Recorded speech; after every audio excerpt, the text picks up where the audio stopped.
할렐루야. 다시 만나 뵙게 돼서 반갑습니다. 얼굴을 보니 저 양반 언제 봤다고 또 다시 만나 뵙게 됐다고 얘기를 하는지 그런 표정입니다. 작년 이맘때에 한번 교회 와서 설교를 했던 것 같습니다. 물론 기억을 못 하시니까 참 감사합니다. 목사님이 설교한 내용을 다 기억하면 피곤합니다. 여러분들 어쨌든 만나 뵙게 돼서 너무 반갑고, 오늘 이 예배를 통해서 우리 하나님께는 영광이 되고 우리들에게는 기쁨, 또 하나님이 주시는 은혜와 감사의 시간 될 수 있길 주의 이름으로 축원합니다.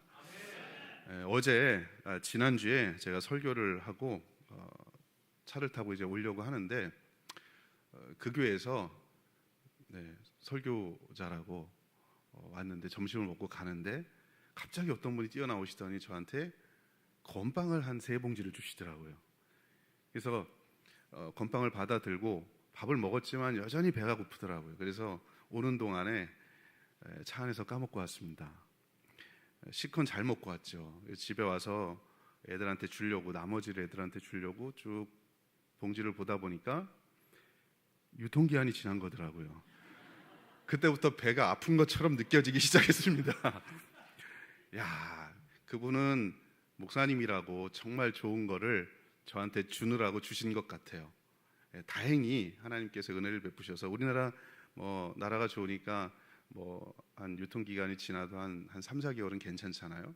먹고 큰 탈은 없었습니다. 어쨌든 이걸 보면서 이 세상에 존재하는 것들은 다 기한이 있구나, 유통기한이 있구나. 여러분 시장에서 마트에 가서 시장을 보실 때 물건을 사잖아요. 내가 정말 필요한 게 뭐고 이게 좋은가 저거 좋은가를 살펴보면서 마지막으로 보는 게 유통기한은 얼마인가. 늘 우리는 유통기한이라는 걸 살펴봅니다. 왜 그럴까요? 이 세상에 존재하는 그 어떤 것도 영원한 것이 없기 때문에 그렇습니다. 여러분, 비단 이런 것들이 우리가 먹고 마시는 음식에만 해당이 될까요? 절대 그렇지 않습니다. 여러분, 우리가 일상에서 느끼는 즐거움과 기쁨도 영원한 것이 없습니다. 우리가 쉽게 이야기하는, 또 한간에서 떠드는 말 중에 이런 말이 있습니다. 맛있는 밥을 먹거나 이발을 하면 하루가 즐겁고, 옷이나 가전제품을 사면 일주일이 즐겁고, 집이나 자동차를 사면 한 달이 즐겁고, 결혼을 하면 1년이 즐겁다. 이런 말이 있습니다. 물론 결혼을 하고서 아주 가끔씩 1년 넘게 즐거워하는 분들도 가끔씩 있습니다. 대부분은 1년 안에 하여튼 이상한 일이 벌어지죠. 싸우기도 하고 다투기도 하고. 여러분, 뭘 말할까요? 결혼이라고 하는 거 정말 가장 기쁘고 행복한 순간 아닙니까? 행복할 것이라고 생각했지만 그 행복이 영원하지 않다는 겁니다. 이 세상에 존재하는 그 어떤 것도 우리의 영원한 만족을 줄 수 있는 것은 없다라고 하는 것을 말하는 겁니다. 일반적으로 부모들이 그렇게 이야기합니다. 자녀는 평생 행복이라고 이야기합니다. 여러분, 정말 자녀가 평생의 행복일까요? 아이가 어렸을 때는 정말 귀엽고 예쁘잖아요. 제가 아이가 셋입니다. 이래봬도 딸만 셋입니다. 외아들의 장손인데 딸만 낳습니다. 그래서 너무나 좋습니다. 첫째 아이를 낳고 아이를 키울 때 너무나 좋았어요. 얘가 걷기 시작할 때 이런 애가 있나? 6살 때 한글을 뗐습니다. 얘 혹시 천재 아닌가? 7살 때 지금도 기억납니다. 울산에 있는 대공원이 있는데 울산 대공원에서 자전거를 처음 얘가 2발 자전거를 탔습니다. 3발도 아니고 얘는 정말 천재인 것 같다. 얘는 평생의 부모의 기쁨이 될 것 같다. 그렇게 생각했습니다. 중학교 2학년이 되니 짐승이 되고 괴물이 되고 외계인이 되고 전혀 대화가 안 되는, 말귀를 못 알아먹는 그런 아이가 돼가는 것을 봅니다. 지금 아이가 고3입니다. 말도 잘 못 겁니다. 정말 물론 이 아이가 하나님이 주신 선물이고요, 우리의 기쁨이죠. 그런데 여러분, 자녀가 부모에게 평생의 기쁨과 즐거움을 주는 그런 대상일까? 그렇지 않은 것 같아요. 정말 그 기쁨이 얘가 성공하면 그럼 내가 평생 기쁠까? 그렇지 않은 것 같아요. 여러분, 연애를 하면 그럴까요? 연애 초기에는 이 사람이 없으면 죽을 것 같고 이 사람이 나의 전부라고 생각하지만 결혼하고 나면 이 사람 때문에 힘들고 이 사람만 없으면 살 것 같은 그런 시간들을 보내는 경우도 종종 있습니다. 여러분, 무엇입니까? 영원한 즐거움이 없다는 겁니다. 오히려 이 세상에서 우리가 믿고 누리고 즐기는 것들, 영원할 것이라고 생각했던 것들이 나중에는 어쩌면 그 쾌락이 고통이 되는 그런 상황에 이르기도 한다라고 하는 겁니다. 그렇다면 여러분, 우리가 예수를 믿는 사람으로서 이 세상에서 정말 뭘 붙잡고 살아가야 할 것인가? 여러분, 우리가 오늘도 살아가고 내일도 살아갈 것이고 주님이 부르시는 그날까지 이 땅의 부르심에 따라서 살아갈 건데, 여러분, 뭘 위해 달려오셨고 지금 달려가고 계시고 앞으로 달려가실 겁니까? 어떤 즐거움을 얻기 위해서, 무엇을 얻기 위해서 살아가고 계십니까? 여러분이 지금 추구하고 있는 바로 그것이 영원한 즐거움을 주는 것입니까? 아니면 이 땅에서 그저 유한한, 잠시 잠깐 왔다 가는 유한한 즐거움에 내 평생의 생명과 열정과 에너지를 투자하고 혹시 있지는 않은지. 여러분, 오늘 말씀 속에서 이 시편 16편 말씀 속에서 도대체 우리가 평생 동안 영원히 추구해야 될 즐거움, 영원한 기쁨이 무엇일까? 이 말씀을 통해서 생각해 보고자 하는 것입니다. 여러분, 시편 16편 우리가 다 읽진 않았지만 이 16편에 보면 표제가 하나 있습니다. 이 표제에 뭐라고 적혀 있냐면 다윗의 믹담이라고 적혀 있습니다. 원래 이 믹담이라는 말은 속죄의 노래 혹은 묵상시, 구원을 바라는 노래, 그러니까 속죄의 노래, 구원을 바라는 노래, 이런 의미를 갖습니다. 그러니까 힘들고 어려울 때 죄를 지은 사람이 속죄를 구하거나 하나님의 정말 강권적인 도우심을 구할 때 부르는 노래, 그것이 바로 믹담입니다. 그래서 이스라엘 사람들은 대대로 이렇게 믹담이라고 쓰여진 시를 황금시라고 불렀습니다. 그만큼 여러분, 시편, 성경이 모두 다 하나님의 말씀이니까 너무나 좋은 말씀이지만 특별히 이스라엘 백성들은 이 믹담이라고 적혀있는 이 시를 일컬어서 황금시라고 부를 정도였습니다. 원래 이 믹담이라는 말 자체의 원어적 의미는 돌에 새기다, 그런 의미가 있습니다. 돌에 새기거나 조각하거나 도장을 찍거나 그런 의미가 있습니다. 즉 돌에 새기고 비문을 새길 정도로 힘든 상황 속에서 비문에 새겨서 정말 잊지 말아야 되겠다, 이건 정말 하나님의 은혜 아니면 살 수 없는 상황이다, 그래서 돌에 적을 정도로 비석에 새길 정도로 쓴 글이 바로 이 믹담이라는 거죠. 정말 중요한 사건을 겪으면서 쓰여진 시가 이 믹담입니다. 시편에 보면 이 믹담이라고 쓰여진 시편이 총 6편이 등장합니다. 시편 56편부터 60편까지 이어서 다윗의 믹담 이렇게 적혀 있고요. 그리고 하나가 떨어져 있는 것이 바로 오늘 본문에 나오는 시편 16편에 있는 이 시입니다. 그런데 여러분, 우리가 읽었던 시편 16편을 제외하고는 나머지 믹담 시에는 이 부제가 설명이 기록되어 있습니다. 여러분, 시편 56편에 이렇게 적혀 있습니다. 다윗의 믹담. 여러분, 공통점을 한번 찾아보세요. 인도자를 따라 요낫 엘렘 호르김에 맞춘 노래, 다윗이 가드에서 블레셋에게 잡힌 때에, 부제가 붙어 있죠. 57편 다윗의 믹담시, 인도자를 따라 알다스에세 맞춘 노래, 다윗이 사울을 피하여 굴에 있던 때에. 58편 다윗의 믹담시, 인도자를 따라 알다스에세 맞춘 노래. 59편 다윗의 믹담시, 인도자를 따라 알다스에세 맞춘 노래, 사울이 사람을 보내어 다윗을 죽이려고 그 집을 지킨 때에. 60편 다윗이 교훈하기 위해서 지은 믹담, 인도자를 따라 수산에드에 맞춘 노래, 다윗이 아람 나하라임과 아람 소바와 싸우는 중에 요압이 돌아와 에돔을 소금 골짜기에 쳐서 12,000명을 죽인 때에. 이렇게 부제가 기록되어 있습니다. 혹시 여러분, 문맥상, 정황상 이 믹담시에 공통점이 뭔 것 같습니까? 아마 여러분이 보시면 아시겠지만 다윗이 평안할 때 쓰여진 시가 아니에요. 힘들 때 쓰여진 시입니다.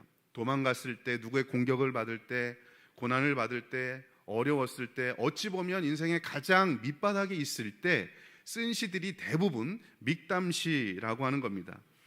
가장 중요한 일을 겪어가면서 그 사건을 통해서 돌에 새길 만큼 정말 중요하다, 이건 나뿐만 아니라 내 후손들에게도 정말 간직하고 후손들에게 물려줘야 할 그런 시다라고 생각돼서 쓰여진 시가 바로 이 믹담입니다. 이처럼 중요한 시인데 그 중에 이 시편 16편은 부제는 없지만 이 시편 16편의 가장 중요한 교훈은 뭐냐 하면 도대체 인생의 즐거움이 무엇인가 하는 것입니다. 질문은 하는 거예요. 여러분, 인생의 즐거움이 과연 무엇일까? 고난의 시절을 보내면서 내 삶을 오랫동안 살면서 이 세상에서 많은 것들을 다윗이 경험했지만 그 많은 것들이 정말 나에게 즐거움을 주었는가? 지금 내가 누리고 있는 기쁨과 즐거움이 영원한 즐거움일까? 전쟁에서 이겼다고, 많은 전리품을 얻었다고, 많은 내가 영토를 얻었다고, 승리했다고, 이것이 영원한 즐거움일까? 고민하면서 도대체 가장 큰 즐거움은 뭘까? 여러분, 이 본문 말씀 속에서 다윗이 추구했던 평생의 영원한 즐거움이 무엇인지를 한번 생각해 보면서 우리가 지금 어디를 향해 가고 있는지, 인생의 목적에 대한 질문입니다. 내가 지금 바르게 가고 있는지, 뭘 위해 살아가고 있는지 말씀을 통해서 은혜를 나누고자 합니다. 첫 번째, 여러분 시편 16편에서 강조하는 영원한 즐거움의 대상은 하나님 자체입니다. 다른 것이 아니라 영원한 즐거움의 대상은 하나님 그 자체라고 하는 것입니다. 여러분 시편 16편이 11절까지 되어 있습니다. 11절까지 되어 있는데 이 11절까지의 내용 중에 하나님, 주, 주님, 여호와라는 표현이 총 14번이나 등장합니다. 그러니까 매 절마다 나오는 거고 어떤 절에는 한 번 이상 나온다는 겁니다. 여러분 시를 쓰면서 여러 가지 내용을 쓸 수 있어요. 그런데 이 시편 16편에 보면 하나님에 대한 내용, 그 지칭하는 내용이 14번이나 등장하고 있습니다. 여러분 다윗이 고백했던 하나님, 그 하나님이 어떤 하나님일까? 시편 16편 1절에 보면 하나님이여 나를 지켜주소서 내가 주께 피하나이다. 피난처 되신 하나님이 다윗에게 즐거움이라는 겁니다. 2절에 보면 내가 여호와께 아뢰되 주는 나의 주님이시오니 주밖에 나의 복이 없다 하였나이다. 하나님 자체가 내게 영원한 복이라는 겁니다. 시편 16편 5절의 말씀에 보면 여호와는 나의 산업과 나의 잔의 소득이시니 나의 분깃을 지키시나이다. 내 소득 전부이시고 내가 가진 것 모든 것의 전부이시고 내가 갖고 있는 모든 누리는 것들 내 잔의 소득의 전부이십니다. 하나님이 그런 하나님. 여러분 다윗이 얼마나 위대한 사람입니까? 누릴 게 많았습니까? 가진 게 많았습니까? 그는 그것들을 찬양하지 않았어요. 영원하신 하나님, 내 전부가 되신 내 분깃의 모든 것이 되신 그 하나님이 나의 영원한 즐거움입니다라고 고백합니다. 16편 7절에 보면 나를 훈계하신 여호와를 송축할지라 밤마다 내 양심이 나를 교훈하도다. 자신을 교훈하고 훈계하시는 그 하나님이 나의 기쁨이다. 한마디로 말하면 다윗에게 있어서 영원한 기쁨은요 하나님 자체였습니다. 다른 게 아니라는 거죠. 여러분 이 16편에 보면 중간에 재미있는 편이 나오는데 다윗이 그렇게 하나님을 쭉 묘사해 가는데 이 세상에서 누릴 수 있는 영원한 즐거움의 대상이 아닌 것이 무엇인지를 이 16편 4절 말씀에 표현을 하고 있어요. 그러니까 16편 전체가 하나님이 나의 전부입니다. 영원한 하나님이 전부입니다 라고 표현하는데 대조적으로 이해를 못할까 봐 대조적으로 그러면 영원하지 않은 즐거움이 뭘까? 유한한 쾌락이 뭘까? 16편 4절 말씀에 보면 다른 신에게 예물을 드리는 자는 괴로움이 더할 것이라. 나는 그들이 드리는 피의 전제를 드리지 아니하며 내 입술로 그 이름도 부르지 아니하리라. 여러분 본문 말씀에 다윗이 영원한 즐거움을 주는 하나님과 대조하는 게 뭐냐? 다른 신입니다. 그 다른 신에게 제물을 드리는 사람. 여러분 왜 사람들이 다른 신에게 제물을 드릴까요? 거기에 영원한 것이 있을 것 같으니까. 내가 섬기는 바로 그 우상이 내가 섬기는 바로 그 없으면 안 될 것 같다는 바로 그것이 나에게 영원한 즐거움을 줄 것 같으니까 섬기는 거예요. 그런데 본문 말씀이 뭐라고 합니까? 다른 신에게 예물을 드리는 자는 괴로움을 더할 것이다. 뭐예요? 영원한 즐거움이 아니에요. 쾌락인 줄 알았는데 내가 이 신을 섬기면 쾌락인 줄 알았는데 고난이 온다는 거예요. 고통이 온다는 겁니다. 내가 물질이라는 신을 섬기면 내가 자녀라는 신을 섬기면 건강이라는 신을 섬기면 내게 영원한 기쁨과 즐거움을 줄 줄 알았는데 그것들이 오히려 괴로움이라는 거예요. 본문 말씀에서 특별히 다윗이 처해 있던 이스라엘 백성들의 상황 속에서 다른 신은 대부분 누구였냐면 우리가 아는 것처럼 당시에도 가나안 땅에 들어갔을 때부터 섬겼던 신들, 대표적으로 바알, 아세라, 아스다롯, 이 세 신이 대표적인 신입니다. 이방의 신들입니다. 여러분 그런데 이 이방의 신들의 공통적인 특징이 뭐냐? 일시적인 쾌감을 주는 거예요. 일시적인 만족을 주는 그런 신들입니다. 우리가 아는 것처럼 바알 신은요 겨울비의 신입니다. 폭풍의 신입니다. 비와 관련돼 있습니다. 그러니까 여러분 농경사회에서 그리고 광야길에서 가장 중요한 게 뭡니까? 물이잖아요. 비가 내려야 됩니다. 그래서 여러분 그 광야에 사는 사람들은 이 바알 신을 철석같이 믿고 있었어요. 이 광야의 신, 비의 신, 겨울비의 신이 역사하지 않으면 자기들 굶어 죽거든요. 그러니까 여러분 이 신을 섬기는 거예요. 풍요와 관련된 신입니다.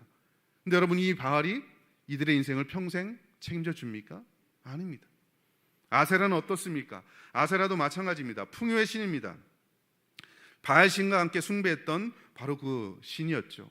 아스다롯은 최고의 신이었던 엘이라는 신과 바로 직전에 언급했던 이 아세라 둘 사이에 결혼해서 낳은 딸이 이 아스다롯인데, 이 아스다롯은 어떤 신이냐면 사랑과 생산의 신입니다. 결혼을 하고 사랑을 하고 자녀를 생산하고, 그러니까 여러분 그런 쾌락과 즐거움의 신이 바로 이 아스다롯입니다. 여러분 과연 그런 이 신들이 이 이스라엘 백성들, 하나님의 백성들에게 진정한 즐거움, 영원한 즐거움을 주느냐? 아니라는 겁니다. 그러니까 다윗이 지금 이 시편 16편 말씀에 대조적으로 이야기해 주고 있어요. 내가 믿는 하나님이 어떤 하나님이냐? 그리고 너희들 이방신을 섬기는 너희들, 곧 없어질 신을 섬기는 너희들이 섬기는 이 신이 어떤 신이냐? 즐거움과 기쁨을 주는 것 같고 영원한 행복을 줄 것 같지만 아니라는 거예요. 결국 그것들을 섬기면 괴로움이 더할 것이다 라고 이야기합니다. 여러분 이처럼 영원한 기쁨인 하나님과 일시적인 만족과 즐거움을 주는 이 이방의 신을 대조하면서 자기 자신은 이 하나님만 모시고 살겠다라고 이야기합니다. 그것이 시편 16편 8절에 다윗이 고백합니다. 내가 여호와를 항상 내 앞에 모시며 그가 나의 오른쪽에 계심으로 내가 흔들리지 아니하리로다. 할렐루야. 여러분 이 고백이 우리의 고백될 수 있길 주의 이름으로 축원합니다. 내가 여호와를 항상 내 앞에 모시며 내 우편에 계시기 때문에, 하나님의 우편, 권능의 상징입니다. 흔들리지 않는 반석을 상징하는 겁니다. 하나님이 그런 하나님이기 때문에 내가 흔들리지 않겠다. 여러분 유한한 것들에 우리 인생에 목을 걸고 살아가지 마시고 흔들리지 않는 반석 같은, 다윗이 고백했던 것처럼 하나님은 그 하나님을 항상 내 앞에 모시고 내 우편에 모시고 살아갈 수 있는 저와 여러분 될 수 있기를 주의 이름으로 축원합니다. 이게 우리가 평생 즐거움이 된다는 거예요. 여러분은 어떠합니까? 이 땅에 살면서 변하지 않고 영원한 가치인 하나님께 더 많은 관심을 두고 살아왔고 지금도 살아가고 앞으로 살아갈 예정이십니까? 아니면 혹시 지금쯤 여러분 한번 멈춰서 생각해 봐야 합니다. 나는 지금까지 뭘 위해 살아왔는가? 어떤 경우는 내가 교회를 다니고 예수를 믿는 이유도 하나님은 포장지예요. 하나님은 거포장지야. 그리고 그 안에 알맹이는 따로 있어. 기도하는 이유도 하나님은 포장지고 기도는 포장지고 말씀은 포장지고 섬김도 포장지고 목사, 집사, 권사, 장로도 포장지고 그 뒤에 다른 게 있어. 혹시 내 삶이 그런 것들을 추구하며 살아오진 않았는지, 유한한 것에 더 목숨 걸고 살았는지, 영원한 가치인 하나님께 목숨을 걸었는지, 여러분 이 시간 잠시 멈춰서 생각해 보셔야 합니다. 2021년에 유명한 그 리서치 기관이 있습니다. 퓨 리서치에서 우리나라뿐만 아니라 전 세계 사람들을 대상으로 그런 게 있어요. 정기적으로 세계 태도 조사, 뭐 이런 거 들어보셨는지 모르겠지만 전 세계 사람들을 대상으로 각 국가마다 태도, 어떤 거에 대한 가치관을 조사하는 내용이 있는데, 그 나라 사람들이 가장 좋아하는 것 그리고 가장 중요하게 여기는 게 무엇일까에 대한 연구 조사를 했습니다. 여러분 우리나라 1위로 꼽힌 게 뭐냐 하면 물질적인 풍요로움이었습니다. 2위가 건강, 3위가 가족이었습니다. 근데 여러분 흥미로운 것은 똑같은 설문조사인데 우리나라를 빼고 OECD의 대부분 국가들이 첫 번째가 뭐였냐면 가족이고 친구, 2위가 친구예요. 물질은 나오지도 않습니다. 그러니까 일단 우리나라 사람들은 물질에 목매는 사람들, 그죠? 네. 그리고 건강에 목매는 사람들, 그리고 이제 가족 돌보는 사람들, 이런 자료죠. 그런데 여러분 1, 2, 3위로 대답했던 돈이나 건강이나 가족, 우리나라 사람들이 태도에서 1, 2, 3순위로 대답했던 여러분 이런 것들이 정말 어떤 것입니까? 우리 인생에 정말 필요하고, 저는 그래요. 이거 추구하며 살아야 된다고 생각합니다. 이거 우리 떠나서 살 수 없어요. 이 땅에 살기 때문에 이거 버리고 무시하고 살 수 없습니다. 그런데 여러분 이게 우선순위는 아니라는 거예요. 1위로 대답한 물질적인 풍요로움에 대해서 여러분 한순간에 사라지는 거 아닙니까? 주식해 보신 분 아실 거 아닙니까? 그죠?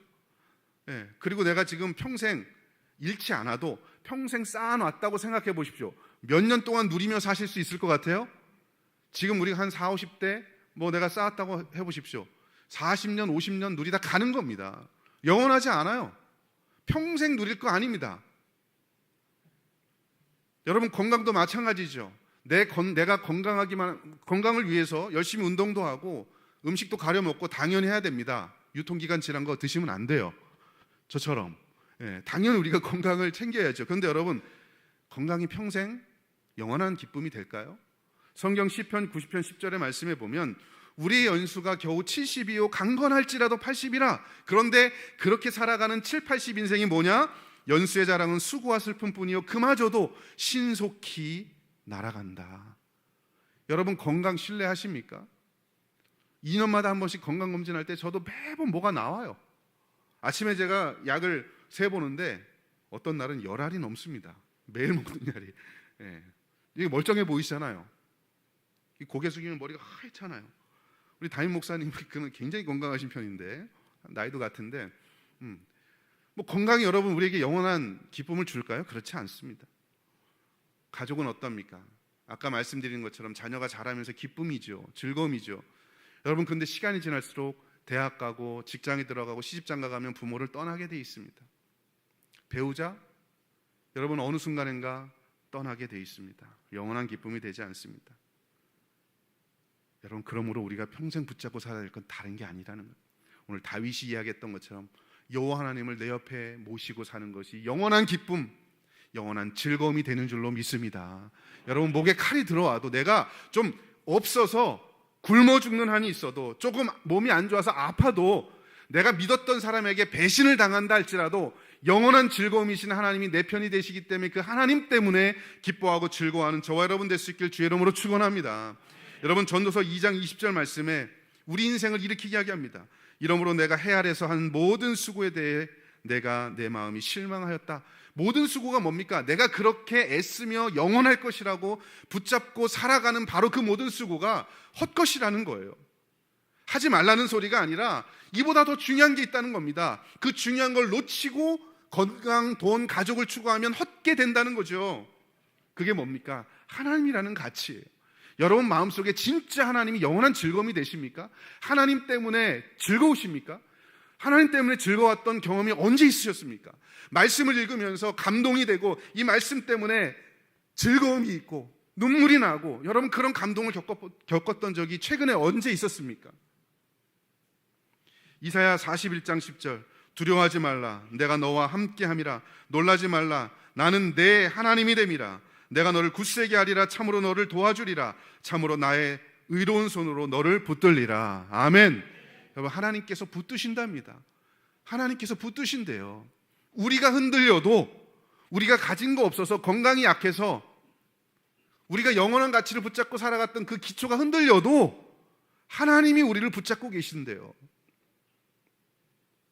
로마서 8장 38절부터 39절 내가 확신하노니 사망이나 생명이나 천사들이나 권세자들이나 현재일이나 장래일이나 능력이나 높음이나 기쁨이나 다른 어떤 피조물이라도 우리 주 예수 그리스도 안에 있는 하나님의 사랑에서 끊을 수 없으리라. 하나님의 사랑만이 영원한 거예요. 그 어떤 것도 하나님의 사랑으로부터 끊을 수 없다라고 이야기합니다. 여러분, 그 하나님이 우리 영원한 기쁨이 되는 줄로 믿습니다. 여러분, 이 세상에 살아가는 것들이 얼마나 내가 지금 믿고 살아가는 것들이 영원할 것이라고 믿고 이거 쾌락이 줄 것이라고 믿는데 결국은 쾌락이 고통으로 변하는 경우가 상당히 많습니다. 미국의 스탠퍼드 대학교 교수인 의과대학의 정신의학 중독 의학을 전공했던 교수님 한 분이 있는데 애나 램키라는 분입니다. 이분이 쓴 아주 유명한 책이 있고요. 우리나라에도 번역이 됐는데 도파민 네이션이라는 책이 있습니다. 혹시 보신 분도 계실 테고 혹시 여러분 한번 읽어보시면 좋을 것 같아요. 이 중독에 대한 내용입니다. 그분이 이런 얘기를 합니다. 오늘날 현대사회를 일컬어서 쾌락 과잉의 시대라고 이야기합니다. 즐거움, 쾌락이 과잉, 넘쳐나는 시대라고 이야기합니다. 그리고 사람들은 그 쾌락을 좇기 위해서 탐닉하는 사람들이 정말 많이 늘어난다 이야기합니다. 예를 들어줍니다. 그 사람의 나온 책입니다. 중독성 물질, 음식, 뉴스, 도박, 쇼핑, 게임, 채팅, 음란 문자, 페이스북, 인스타그램, 유튜브, 그 다음에 트위터 이런 것들에 탐욕한답니다. 여러분 이런 것들에 탐욕을 하고 쾌락을 추구할 때 사람의 뇌에서 뭐가 나오냐면 도파민이라는 것이 나오는데, 이 도파민이라는 것이 신경 전달 물질이죠. 우리가 아시잖아요. 이 신경 전달 물질이 어떤 기능을 하냐면 이런 것들에 자극이 되면 의욕이 생기고 행복이 있고 즐거움이 있고 성취감이 있고 쾌락이 또 흥분이 있답니다. 예를 들어 여러분 어떤 사람이 평소에 돈이 없어서 못 사던 백이 있어요. 근데 갑자기 돈이 생겨서 이 백을 샀어요. 얼마나 도파민이, 에너지가, 즐거움이, 쾌락, 그죠? 이게 머릿속에서 많이 생성이 될까요? 얼마나 즐거워요, 그죠? 경험이 없으세요? 남편분들 뭐 하고 계시는 건지 모르겠네요. 네? 그런 도파민 좀 만들어 주시면 좋을 것 같아요. 기분이 꿀꿀할 때 예수 믿는 사람들은 그러지 않지만 왜 술 먹습니까? 라고 물어보면 이 술 먹으면 기분이 좋아진대요. 저는 잘 모르겠어요. 아마 여러분 대부분 모르시겠지만 기분이 좋아진대요. 그게 뭘까요? 일시적으로 도파민이 나오는 거죠. 도박을 할 때, 음란물을 볼 때, 온라인 게임을 할 때, 유튜브 이 작은 거 있잖아요. 쇼츠, 여기에 볼 때 도파민이 나와서 즐거움, 쾌락을 느낀다는 겁니다. 그런데 여러분 이때 발생하는 첫 번째 문제가 뭐냐? 이런 도파민 경험이 많으면 많을수록 중독성이 커진다는 거예요. 그래서 처음에는 작은 자극에도 도파민이 분비가 돼서 행복했는데 시간이 지날수록 행복하지 않다는 거예요. 예를 들어서 남편이 시장에서 지나가다가 아내가 생각이 나서 작은 지갑을 사왔어요. 그죠? 뭐 볼품 없죠. 그래도 이런 남편이 아닌데 나를 생각해서 남편이 사왔구나, 너무나 즐거워. 근데 여러분 이거 쓰면서 계속 즐거울까요? 아니에요. 그 다음에 어떤 생각이 들까요? 이거 시장표인데 좀 백화점에서 사오면 좋겠다. 네? 은연중에 한 달 후에 여보 내 생일이야. 뭐 말은 안 하겠지만 저기 백화점에 이런 거 있대. 그죠? 네. 중독되는 거예요. 조금 지금보다는. 그래서 처음에 남편이 사줬던 이 지갑이 행복한 게 아니야. 이제는 그 즐거움이 행복한 게 아니고 고통이 돼. 이 남자는 나에게 이것밖에 선물해 줄 수 없는 수준밖에 안 돼. 처음에는 이것도 선물해 주는 사람이었는데 시간이 지나니까 이것밖에 안 되는 사람이야 라고 그 쾌락이 고통이 된다는 거예요. 이게 그 내용입니다. 시간이 지날수록 중독성이 생겨. 그래서 두 번째 이분이 이야기하는 게 이 중독으로 얻게 된 쾌락은 결국 고통이 된다. 여러분 지금 이 그림 보시죠? 그 책에서 제가 발췌한 내용입니다. 여러분 여기 보시면 이 그림 보시기 전에 제가 하나 이 글을 읽어드릴게요. 이분이 이런 이야기를 합니다. 제가 코테이션합니다. 쾌락과 고통은 저울 양쪽에 놓인 추와 같다.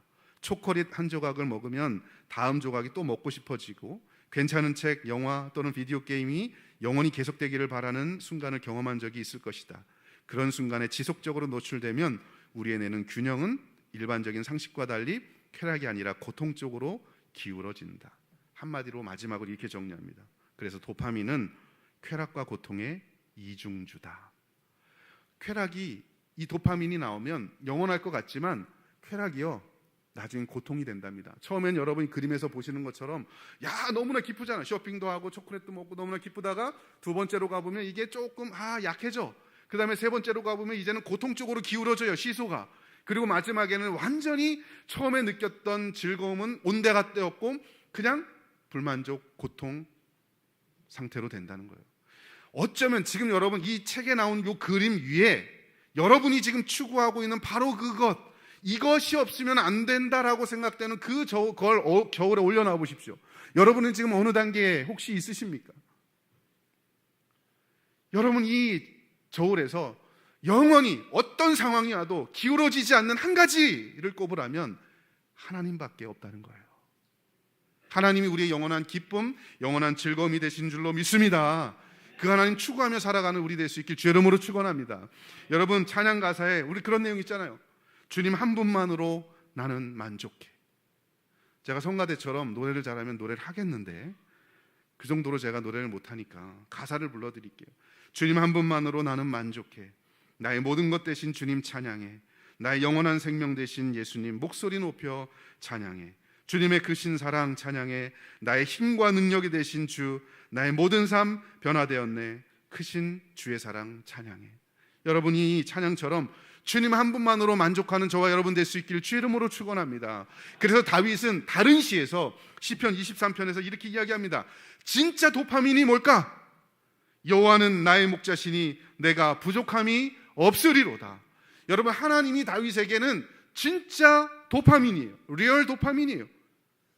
영원한 도파민이 누구냐? 하나님이다. 여호와는 나의 목자시니 내가 부족함이 없다. 뒤집어 이야기해 볼까요? 내 삶에 부족함이 있다는 건 하나님이 내 목자가 아니라는 겁니다.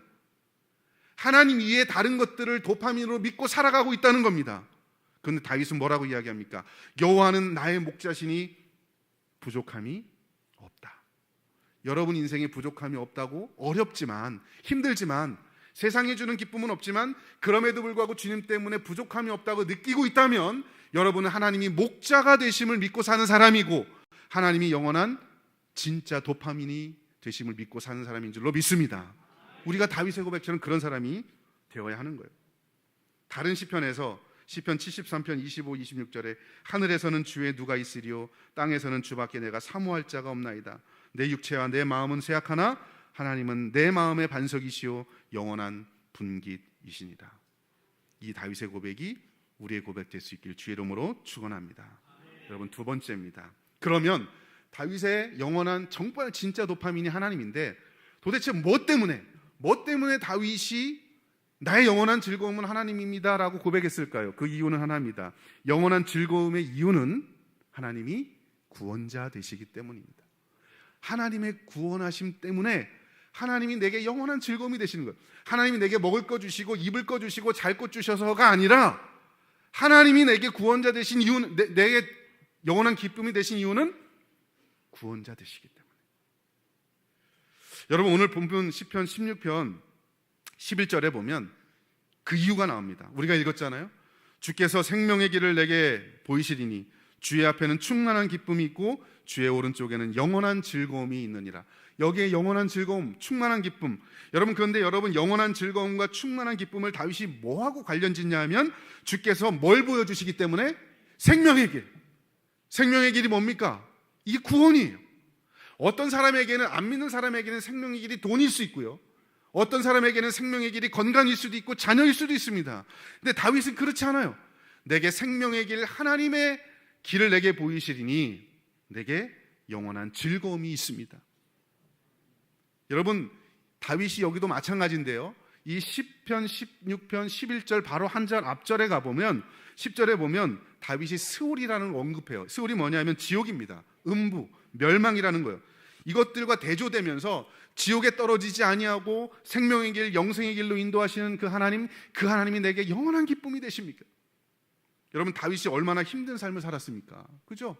그런데 힘든 가운데 내 가장 기쁨은 하나님인데 뭐 때문에 기쁘느냐? 나를 구원해 주신 그 구원의 감격 때문에 영원한 기쁨, 힘든 상황에서도 견딜 수 있고, 그래서 그 내용을 믹담, 돌에 새길 정도로 그렇게 쓴 거예요. 다른 이유가 아닙니다. 재미있는 것은 여러분, 성경에서 영원한 즐거움, 영원한 기쁨이라는 그 문장이 한글 성경으로 문장이 쓰여진 곳을 보면 항상 뭐하고 관련되어 있느냐? 구원과 관련되어 있어요. 여러분, 이사야 51장 11절 말씀에 이렇게 말씀합니다. 여호와께 구속받은 자들이 돌아와 노래하며 시온으로 돌아오니 영원한 기쁨이 그들의 머리 위에 있고 즐거움과 기쁨을 얻으리니 슬픔과 탄식이 달아나리이다. 여러분, 구속받은 자, 구원과 관련돼요. 영원한 기쁨, 영원한 즐거움을 언급하는 성경 구절은 항상 그렇게 돼 있어요. 또 하나, 이사야 61장 7절에 보면 너희가 수치 대신에 보상을 배나 얻으며 능욕 대신에 몫으로 말미암아 즐거워할 것이라. 그리하여 그들의 땅에서 갑절이나 얻고 영원한 기쁨을 얻으리라. 여러분, 이 문맥이 61편 그 앞에 2절에 보면 여호와의 은혜의 해, 하나님의 보복의 날, 언제냐? 구원하시는 날이에요. 이것도 이사야 61장도 구원과 관련된 거예요. 그러니까 여러분, 영원한 기쁨을 언급하는 성경 구절은 항상 다윗이 지금 시편에서 말씀하시는 것뿐만 아니라 구원과 관련돼 있어요. 그러니까 여러분, 우리가 추구하는 것 중에 너무 지금 기쁜 것 중에 구원과 관련이 없다, 그건 영원한 기쁨이 아닌 거예요. 성경적인 영원한 기쁨이 아니라는 겁니다. 여러분, 구원의 감격 속에서 살아가십니까? 여러분, 최근에 들어서 정말 하나님께서 나를 구원하신 것이 너무나 감사하고 내가 하나님의 자녀가 되고 하나님이 내 아버지가 되신다는 것에 감사했던 적이 언제 있으십니까? 나처럼 죽어 마땅한 사람, 아니 죽을 수밖에 없는 인생이 아니라 이미 죽은 인생입니다. 여러분, 기도하실 때 우린 죽을 수밖에 없는 인생이 아니라 이미 죄로 인해 죽은 인생이에요. 이런 죽은 인생을 다시 살리신 하나님께 감사했던 적이 언제 있으셨습니까? 어렸을 때부터 예수를 믿었기 때문에 구원의 감격도 없고 기쁨도 없고 그저 부모가 다니니까 나도 교회 다녔고, 성인이 됐으니까 그냥 교회 다니고, 구원의 감격과 기쁨이 없이 교회 다니는 사람들이 얼마나 많이 있습니까? 모태신앙, 저도 모태신앙이지만 모태신앙을 뭐라고 이야기합니까? 못된 신앙이라고 이야기하잖아요. 구원의 감격도 없고 기쁨도 없고, 모든 일이 만사형통할 때는 기쁨과 즐거움이 있는데, 일이 안 풀리고 고난이 오면, 어려우면 또 그 기쁨이 사라지는, 여러분 그런 일이 우리 안에 있지는 않습니까? 여러분, 하루 살아갈 힘이 다른 것에서 오는 것이 아니라 하나님이 나를 구원해 주셨던 그 첫사랑의 기쁨, 구원자 되신 하나님이 나의 영원한 기쁨의 근원 될 수 있길 주의 이름으로 축원합니다. 그게 우리의 영원한 진짜 도파민입니다. 시간이 좀 많이 갔지만 여러분, 성경에 보면 진짜 도파민을 믿고 살았던 사람과 가짜 도파민 속에 살았던 사람을 아주 대조적으로 이야기합니다. 여러분, 누가복음 12장 13절부터 21절에 우리가 잘 아는 것처럼 어리석은 부자가 등장합니다. 여러분이 어리석은 부자, 이 부자는요 대박을 맞았습니다. 오늘날로 말하자면 대박. 그래서 성경에 보면 이런 표현이 있습니다. 소출이 풍성하다, 내 곳간 모든 곡식과 물건을 거기 쌓아두리라, 평안히 먹고 마시며 즐거워하자. 여러분, 뭡니까? 풍요로움과 부와 명예가 이 땅에서 누릴 수 있는 최고의 기쁨, 내 인생의 도파민의 근원이라고 이 사람은 생각을 했어요. 그죠? 성경에 그런 표현은 없지만 아마 이 청년이, 이 부자가 그렇게 이 사람의 뇌를 스캔을 해보면 도파민이 계속 샘솟고 있었을 겁니다. 농사를 지었는데 대풍이 일어난 거예요. 가득 찼어요. 부러울 것 없습니다. 나 이제 죽도록 죽을 때까지 먹고 살 만한 거 가득 찼어요. 근데 여러분, 자기가 생각하기에 진짜 도파민이 샘솟는 사람이라고 스스로 생각했는데 하나님이 뭐라고 평가하냐면 어리석은 자라고 이야기해요. 왜 어리석은 자라고 이야기하느냐? 이 땅에서 누릴 수 있는 것들, 얻을 수 있는 것들에 이 사람은 다 얻었지만 하늘의 보화를 쌓아두지 않았다. 하늘의 보화가 뭡니까? 여러분, 구원과 관련된 거 아닙니까? 여러분, 하늘의 보화를 쌓아두고 계십니까? 유한한 것에 쾌락을 느끼고 즐거움을 느끼면서 영원한 것에 구원에 관심이 없는 바로 그 사람, 하나님에 대하여 부요하지 못한 자가 이와 같으니라. 구원에 관심이 없고 이 땅에서 누리는 것들, 일시적인 도파민의 행복을 누리는 사람의 모습이 이와 같으니라. 이와 같은 게 뭐예요? 어리석다는 겁니다. 혹시 우리가 어리석은 사람은 아닌지, 가짜 도파민을 위해서 지금까지 살아가고 있는 사람은 아닌지 생각해 봐야 합니다. 반면에 힘들지만 어렵지만 진짜 도파민을 추구하며 살아가는 사람이 있습니다. 하박국 3장 17절 18절, 우리가 아는 것처럼 비록 무화과 나무가 무성하지 못하며 포도나무에 열매가 없으며 감람나무에 소출이 없으며 밭에 먹을 것이 없으며 우리의 양이 없으며 외양간에 소가 없을지라도 나는 여호와로 말미암아 즐거워하며 나의 뭐 하느니? 구원의 하나님. 여기도 구원의 하나님, 구원의 하나님으로 말미암아 기뻐하리로라. 여러분, 하박국이요 도파민이 샘솟을 만한 요인들을 묘사를 하잖아요. 그죠? 감람나무, 포도나무, 밭의 소출, 우리의 양, 외양간의 소. 여러분, 이 모든 것들이 내가 이 세상에서 누릴 수 있는 도파민의 요소들이에요.